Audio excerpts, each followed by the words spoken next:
tembea na tumaini kubwa kuliko matumaini yote, kutembea na Yesu aliyeonja kufufuliwa kwa mwili na uzima wa milele. Na kwa sababu hiyo Zaburi ya 118 mstari wa 17 inasema, sitakufa bali nitaishi, nami nitayasimulia matendo ya ajabu.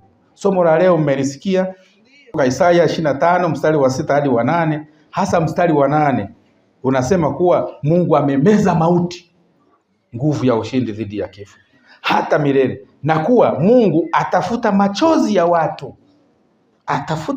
ya watu na atawaondolea watu aibu.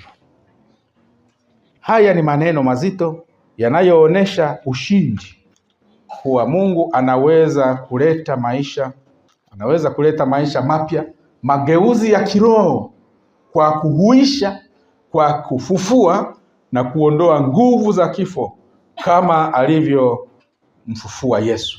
Hata Yesu anaendelea kusema katika Yohana 11:25, mimi ndimi ufufuo na uzima, aniaminie ajapokufa atakuwa anaishi.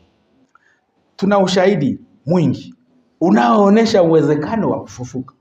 Tuanze na ulio wa kibiblia. Biblia inasema mbegu ni mpaka ioze ndipo yote. Na sisi ni wakulima, mbegu ukiipanda ikioza ndipo inaota. Kwa hiyo kifo kikitokea kinatokeza tena kama una matumaini katika Kristo, imani katika Kristo, uwezekano wa kufufuliwa kwa mwili na uzima wa milele. Lakini ushahidi mwingine ni wa kimaisha.